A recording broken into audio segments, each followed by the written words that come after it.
তারপর সোজা চলে এলাম রান্নাঘরে। এই বুঝতেই পারছো আমি কি করছি।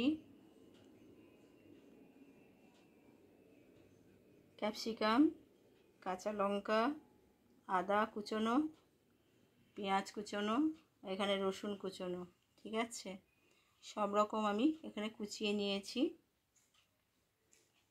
এরপর আমি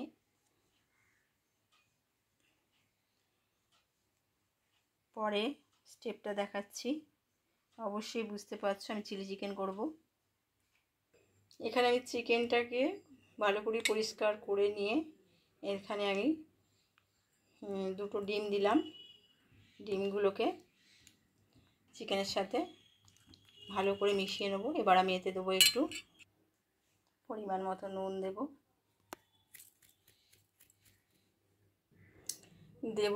এতে একটু ভিনিগার দেবো, ওই 2 চামচের মতো একটু ভিনিগার দেবো, কারণ চিকেনটা একটু বেশি আছে তো। আর দেবো এতে খানিকটা কর্নফ্লাওয়ারটা একটু বেশি দিতে হবে।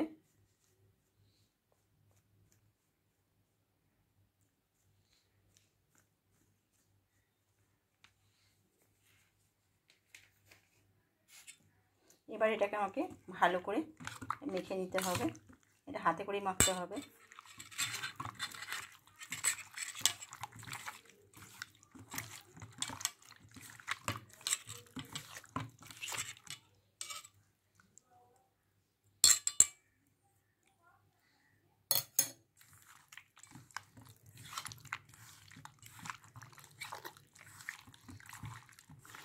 কর্নফ্লাওয়ারটা, ডিমটা সাথে নুন আর ভিনিগার দিয়ে আমি এখন এটা ম্যারিনেট করে রেখে দেবো।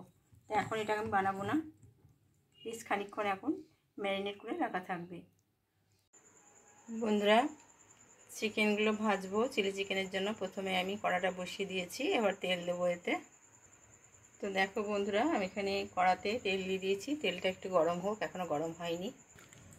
চিকেনটা তো আমি অনেক আগেই ম্যারিনেট করে রেখে দিয়েছি, তোমাদের দেখিয়েছি।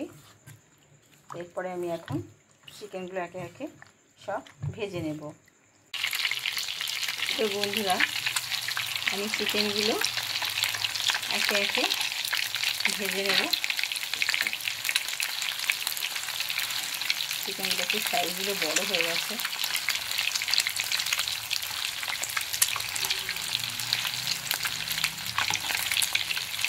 একে একে সবগুলোই উল্টে দিচ্ছি।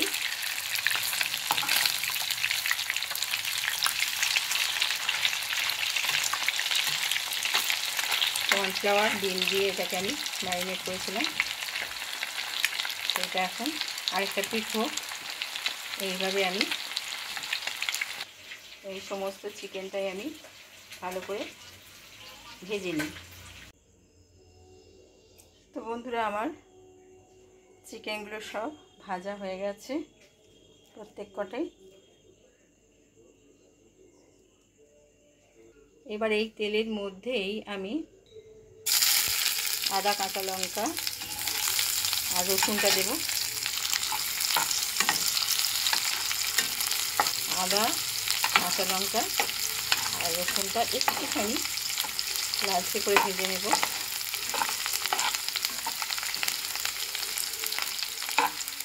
তো বন্ধুরা, এবার আমি পেঁয়াজগুলো দিয়ে দেবো এতে।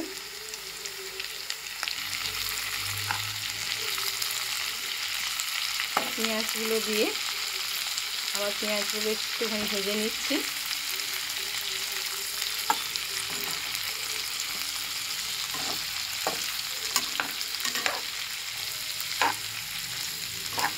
একটু পেঁয়াজগুলো ভাজা ভাজা হয়ে গেলে ক্যাপসিকামটাও দিয়ে দিলাম। এবারে সমস্ত সবজি আমার দেওয়া হয়ে গেছে, আর কোনো সবজি আমি দেবো না। এরপর এগুলো আমি আস্তে আস্তে মিডিয়াম আঁচে এগুলো ভাজতে থাকবো। একটু ভাজা হলে তারপর আমি এতে লবণ দেবো। আর এগুলো তো সসেরই খেলা। এই যে চিলি সস, টমেটো সস আর সোয়া সস, পুরো সসের ওপর হবে এটা।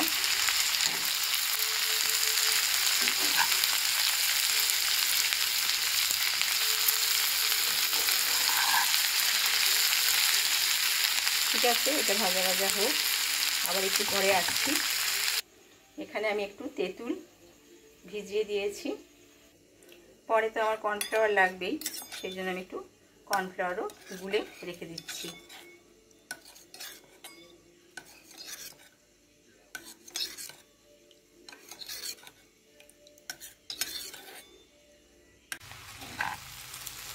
তো এগুলোকে খুব বেশি একদম যে ভাজতে হবে তার কোনো মানে নেই। হ্যাঁ, একটু কম ভাজলে বেশি ভালো হয় আর কি। তো এটা আমি আর ভাজবো না। এবার এটাতে দেবো আমি একটু হলুদ দেবো।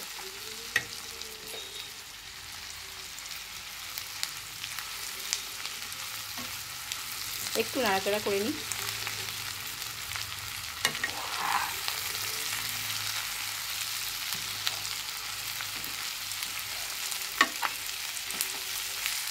এরপরে এটা আমি একটুখানি হলুদ দেবো আর পরিমাণ মতো লবণ দিতে হবে।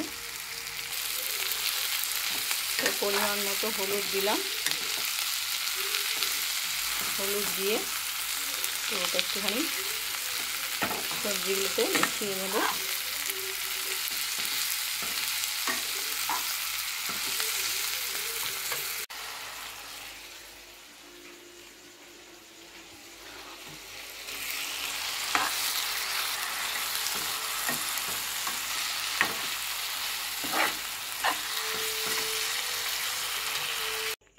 তো বন্ধুরা, আমি সমস্ত সসগুলোতে দিয়ে দিয়েছি চিলি সস, সোয়া সস আর টমেটো সস। আর চিকেনগুলো, ভাজা চিকেনগুলো আমি এর মধ্যে দিয়ে দিয়েছি। একটু জায়গাটা ছোট হয়ে গেছে জিনিসের তুলনায়, একটু হয়তো অসুবিধা হবে, যাই হোক সেটা কোনো ব্যাপার না। আর একটু তেঁতুলের পাল্প আমি দিয়ে দিয়েছি এতে। তো সব কিছু দিয়ে আমি দেখলাম যে একদম সব পারফেক্ট আছে। এবার শুধু ফুটুক এটা, কারণ চিকেনের পিসগুলো একটু বড়, এগুলো একটু সেদ্ধ হতে টাইম লাগবে। তো সেই জন্য একটু ফুটবে এটা বেশিক্ষণ। ফোটার পরে আমি ফিরে আসছি। তো বন্ধুরা, আমার চিলি চিকেন কিন্তু একদম রেডি হয়ে গেছে। এই যে দেখেছো, কর্নফ্লাওয়ার দিয়ে দিয়েছি, তাই জন্য বেশ ঠিকই হয়েছে। তোমাদের কেমন লাগলো অবশ্যই কমেন্ট করে জানাবে। খেতে তো খুবই সুন্দর হয়েছিল। এই নামানোর আগে গরম মশলা দিয়েছি, দিয়ে নামিয়ে দিয়েছি। ভালো লাগলে লাইক, শেয়ার, কমেন্ট করবে বন্ধুরা। নতুন বন্ধু হলে চ্যানেলটাকে সাবস্ক্রাইব করে দেবে।